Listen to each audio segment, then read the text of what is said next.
Viewers, in response to the previous video in which we discussed TDF's likely new strategy in coming days, a viewer said, Sajid, why aren't you discussing TDF's mistakes? Where did TDF go wrong? Why is that it is retreating from all its gains in Amhara in Afar regions? Where did it go wrong? Did it make any mistakes? Yes, I'll respond to this question, this comment. I'm not afraid of speaking on any topic, whether it's in support of Tigray or against Tigray. We discuss things objectively. Before that, a clarification, viewers. In the previous video, the military strategy which I mentioned was adopted in 1978. I made a mistake. I said it was in 1987. No, the correct year is 1978. Now, did Tigray Defense Force make any major mistake due to which now we are seeing this large-scale withdrawal from its 4 months gains, territorial gains of Afar and Amahar regions? Yes, one major mistake, I think, only one. I think this is the one major mistake they made. Before discussing this major mistake, let me make another point. TDF has suffered losses in terms of human loss. Their fighters have been killed in large numbers in Amhara, in Afar. When TDF tried to take control of Dasi, Kambolcha, Shefra, Bati, Gashina, Lalibela, obviously large number of their fighters was killed.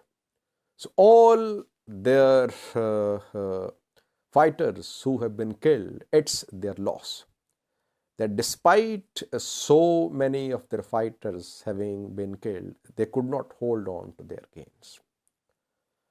On the other hand, they did not lose much in terms of military equipment. TDF did not have lots of heavy weapons when it was in Tambian. Whatever it acquired after that, it took it from Ethiopian National Defense Force. All tanks, APCs, howitzers, these were taken by Tigray Defense Force from Ethiopian National Defense Force. So some of them have been destroyed.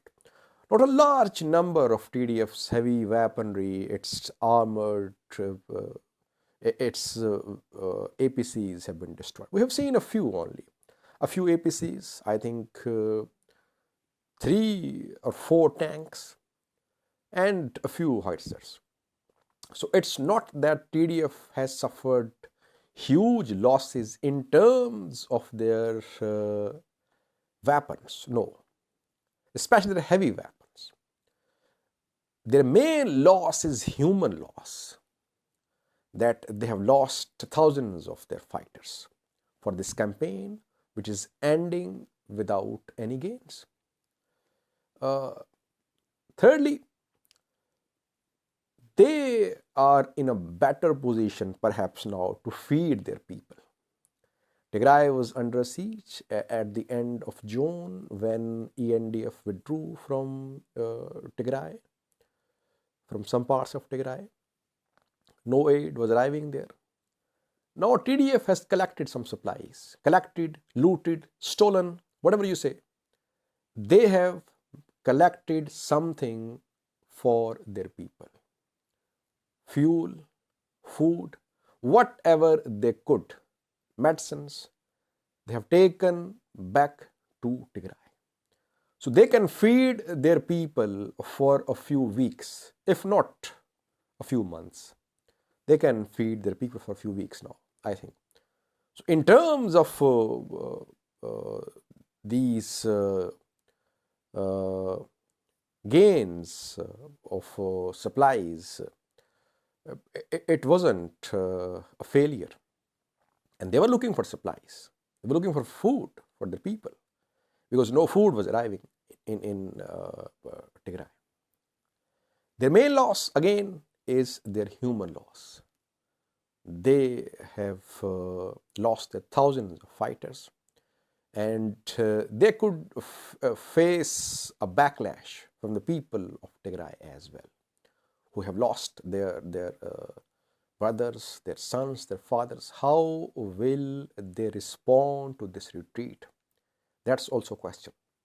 Now, coming back to the main topic of today's video, what was TDF's major mistake? Well, when Iranian drones arrived in Ethiopia, PM Abiy shared pictures from Samra airport of a GCS of Muhajir 6 Iranian drone.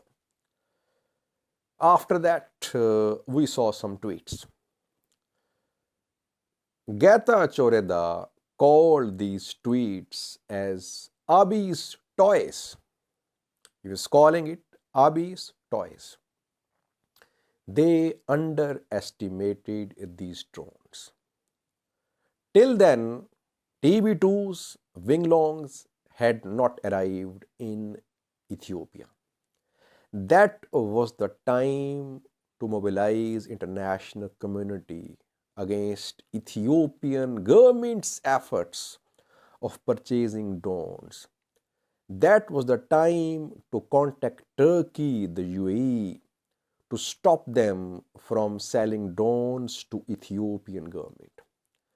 But they, Tigray leadership, it underestimated these modern drones, which when arrived, they changed the battlefield. And then we saw protests from TPLF leadership, from Geta Choreda. He accused the UAE, Turkey of arming, but then it was too late. Drones were already there on the ground and they had started their operations.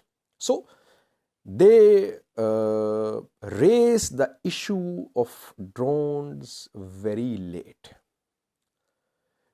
International media also covered this development very late, viewers. I mean, for the last 2 months, I think we have been updating you about cargo flights, suspicious cargo flights between the UAE and Ethiopia, Turkey and Ethiopia, that the two countries were transporting weapons to Ethiopia. But we saw first major story by Al Jazeera just a few days ago, just a few days before TDF's large-scale withdrawal. So TPLF, TDF could not mobilize international media, could not mobilize their international friends to stop the sale of UAE and Turkish drones to Ethiopia. And they did not prepare as well because Iranian drones were not battle tested. They could not produce any results. They thought these are just toys. They cannot bring about any major change on the ground. When real game changers arrived, by then it was too late. So now they seem to have realized that they'll have to revisit their strategy. Not only strategy on the ground, in the battlefield, but also their strategy about the relations with Turkey, with the UAE, with the US. The UAE is a major partner of the US in the Middle East, viewers. Did TPLF-led Tigray government try to approach the US to stop the UAE from supplying Ethiopian government with weapons? We have not seen any such development. So they have made some strategic errors, and the worst mistake is this one, that they underestimated the use of drones. They raised the issue of combat drones after they had arrived in Ethiopia.